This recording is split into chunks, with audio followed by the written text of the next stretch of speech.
We are looking at question 20 over here, and the whole sentence is underlined. So I'm going to read the paragraph before it for context. Let's dive into this passage. When Tony Kushner, the screenwriter for Lincoln, portrayed two Connecticut congressmen as voting against the 13th Amendment to the U.S. Constitution, a current Connecticut congressman wrote a letter to the movie studio urging it to correct this error. Kushner responded by stating Lincoln upheld the expectations of a dramatic film because it illustrated the amendment's narrow vote, and Doris Kearns Goodwin, the film's historical consultant, defending Kushner's script. Why, then, is historical accuracy important in films? Okay, that's the underlined sentence. Kate Williams, a British historian, believes that filmmakers have a great responsibility. How they present the past is how it gets remembered. Historical consultants must assure that filmmakers take this responsibility seriously. As films continue to engage with history, historical consultants will continue to preserve history's intricacies. So the prompt for this question, which choice provides the most effective transition from the previous paragraph, clues me into the category for this question, and that'll help us develop a strategy.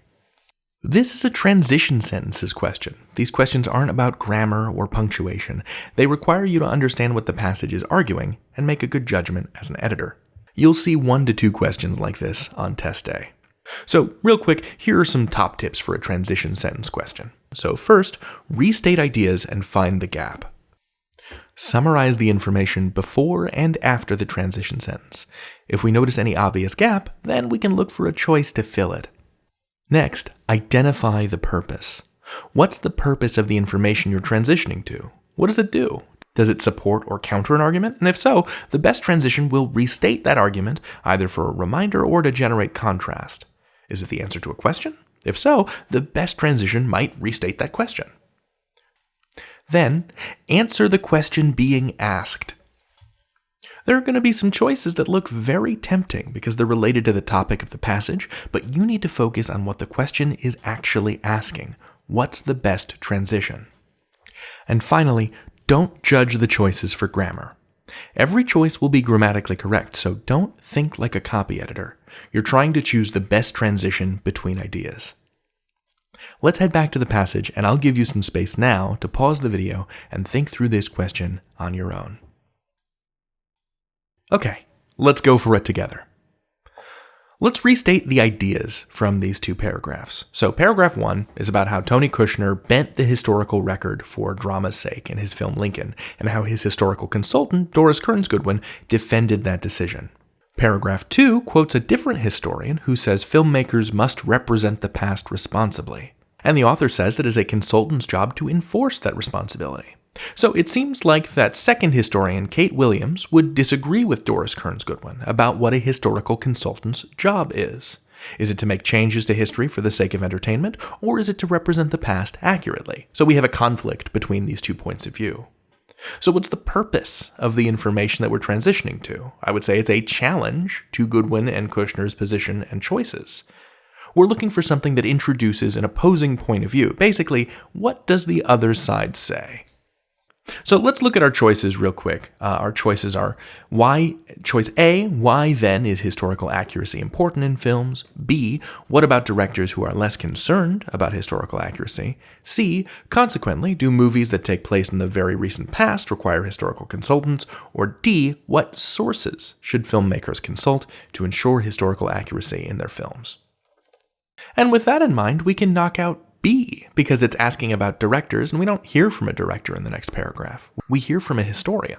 B is also wrong because it introduces a perspective that is less concerned with accuracy, while the perspective being introduced is actually more concerned with accuracy. All right, how about C? It sounds fancy and smart, right? But it starts with consequently, which would introduce a continuation of meaning. Right? It implies a certain kind of cause and effect relationship. As a consequence, as a consequence of the previous paragraph, do movies that take place in the very recent past require historical consultants? But we're trying to find a choice that introduces a contrasting perspective. Choice C also references movies in the recent past, which is not something that gets mentioned in that second paragraph. So we can cross this one out too. So choices A and D are still in the running. Choice A feels right to me because it says, why then is historical accuracy important in films? And that matches my question, what does the other side say? Okay, so how about D? Let's check D. So first, it doesn't match our prediction, which was based on what the second paragraph actually contains, Kate Williams' perspective. Instead, choice D introduces sources and methods, and that's not what Kate Williams' perspective is. It's a stretch to infer that the author is implying that Kate Williams is a source that everyone should consult to ensure accuracy. When it comes down to it, D asks a question that the rest of the passage doesn't actually answer. That settles it. Our choice is A. Let's review our strategy. Restate ideas and find the gap. Where's the gap and how can we fill it? Identify the purpose. Ask, what's it for? Identifying the purpose of the information that we're transitioning into can help narrow down choices. And answer the question being asked. Don't let yourself get distracted by shiny, glittering choices that quote-unquote sound the smartest. Every choice is grammatically correct, and they've been written to sound tempting. Your job is to find the choice that actually answers the question that's being asked. Look, these can be time-consuming questions because they require you to slow down and really understand large chunks of the passage. If you are someone who tends to run out of time on the writing and language section, always remember that there are easier questions waiting for you further along in the test. As your friend, I caution you to avoid getting sucked into quicksand on questions like these if they're holding you up. But by being methodical and patient, you can knock out wrong choices and reason your way to the right answer. Good luck out there. You've got this.